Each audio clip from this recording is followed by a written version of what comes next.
తెలుగు రాష్ట్రాలలో సంచలనం సృష్టించిన 150 కోట్ల మైక్రో ఫైనాన్స్ చీటింగ్ కేసులో కీలక పరిణామం చోటు చేసుకుంది.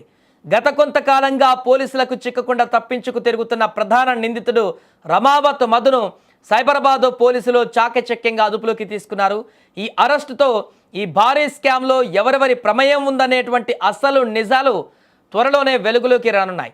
ఇక ఈ కేసు మొదటి నుండి పలు మలుపులు తిరుగుతోంది. ముఖ్యంగా ప్రముఖ సింగర్ మంగ్లీ పేరు ఈ వివాదంలోకి రావడంతో ఇటు మీడియాలో అటు సోషల్ మీడియాలో పెద్ద ఎత్తున చర్చ నడుస్తుంది.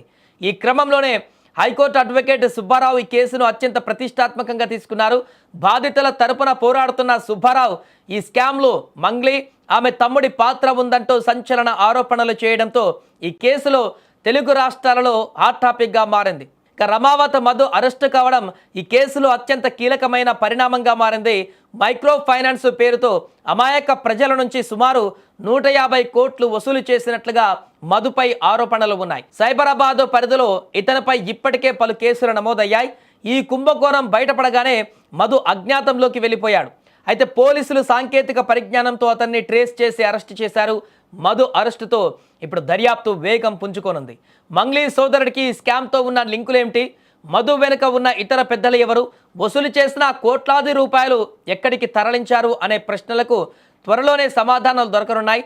ప్రధాన నిందితుడు దొరకడంతో ఈ కేసు ఇప్పుడు ఎటువైపు టర్న్ తీసుకుంటుందో చూడాలి. ఏదేమైనా గత కొద్ది రోజుల నుంచి బాధితులు ఎవరైతే ఉన్నారో ఈ యొక్క స్కామ్లో ఇరుక్కున్నటువంటి వారు, ఫైనాన్స్లో డబ్బులు కట్టినటువంటి వారు, లక్షల కొద్దీ డబ్బులు మోసం పోయినటువంటి బాధితులు మాత్రం తమకు న్యాయం చేయాలంటూ వారు ఆర్తనాదాలు పెడుతున్నటువంటి పరిస్థితి, మీడియా గడపలు తొక్కుతున్నటువంటి పరిస్థితి, పోలీస్ స్టేషన్లకు వెళ్ళి అక్కడ కంప్లైంట్లు ఇస్తున్నటువంటి పరిస్థితి కనిపించింది. ఈ నేపథ్యంలోనే సింగర్ మంగ్లీ పేరు ప్రముఖంగా బయటికి రావడం, తను కూడా పోలీస్ స్టేషన్లకు వెళ్ళి ఫిర్యాదులు ఇవ్వడము, ఆ తర్వాత తను కూడా ఈ కేసు గురించి మాట్లాడము, బాధితులకు మొదట పూర్తిగా ఈ కేసులో నాకు ఎలాంటి ప్రమేయం లేదు, ఏం జరిగిందో తెలియదు అని చెప్పి, అసలు ఫైనాన్స్ స్కామ్ అనేది తెలియదు అని చెప్పి, ఆ తర్వాత సరే బాధితులు నష్టపోయారు, ఖచ్చితంగా వారికి న్యాయం చేయాలని నేను కూడా వారితో పాటు ఉంటాను, ఈ కేసుకు నాకు సంబంధం లేదు అంటూ పదే పదే చెప్తూ వచ్చినటువంటి మంగ్లీ ఇప్పుడు ఎట్టకేలకు మెయిన్ క్యారెక్టర్ ఎవరైతే ఉన్నాడో రమావత్ మధు అరెస్ట్ అయ్యాడు కాబట్టి, పోలీసుల అదుపులో ఉన్నాడు కాబట్టి